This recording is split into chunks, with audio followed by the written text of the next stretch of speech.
Two old friends separated by time, betrayal, and the world's biggest spotlight. It sounds like a movie preview for a summer blockbuster. Instead, it's a preview of an interview with the president, written by his former fixer, turned accuser, turned star witness, turned Republican outcast, Michael Cohen, himself a felon for making false statements. After years of sticking by Donald Trump's side, Cohen flipped and worked to try and take down the president in his hush money corruption trial. You remember that. Cohen's testimony was crucial in convicting Donald Trump on those 34 counts, which leaves us wondering, what does either of them gain from burying the hatchet? We want to bring in former White House correspondent Tara Palmieri. She is now the author of The Red Letter on Substack. Tara, nice to see you. Michael Cohen reached out to you last summer for the president's phone number, apparently trying to set the wheels in motion for something like this. You gave him the number. That was, I said, 2 months. It was a year and 2 months ago. What do you make of Michael Cohen's attempts to try to get back into the president's good graces? Thanks for having me, Peter, and congrats on the show. Thank you. Well, first of all, when Michael asked me to call him, it was last June 2025, and when he said I'd like President Trump's number because he knew that I had contacted him and wrote about our conversation, he knew that I had the number. So I was in a position where I was like, was I going to say, no, I'm not going to give it to you? But he said to me, Tara, I know him better than anyone else. I think I can get to him. I think I can repair this relationship. And I thought that was shocking at the time because I was like, how could they ever repair that relationship? He went to jail for 3 years, right, for the hush money payment, like you said. He spent the rest of his time after that writing a book. He's a bestseller, Substack. He's got YouTube shows. He's on multiple platforms, creating an entire career against President Trump.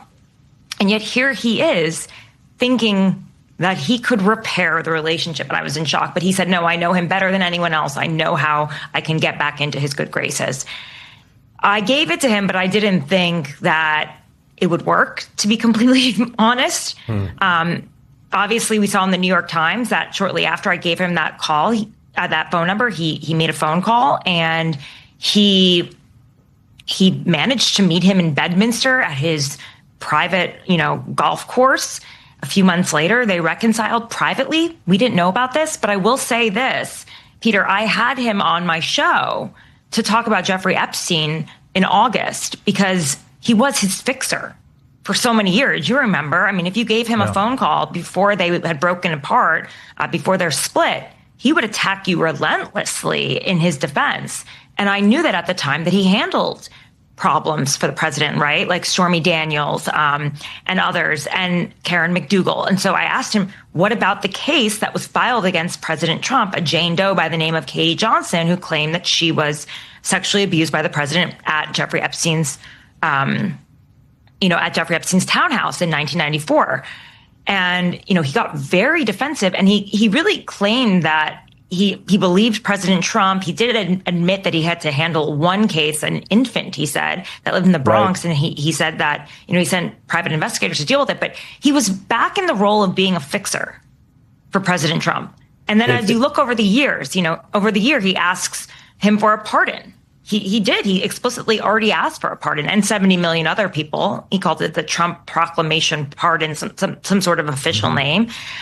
He blamed Joe Biden for giving his son a pardon, said on MS Now, I'm someone's son too. So if you actually watch the progression, he was already back in with Trump, but just hadn't told us a year ago, and was defending him on probably one of the biggest issues that President Trump was facing at the time, Jeffrey Epstein.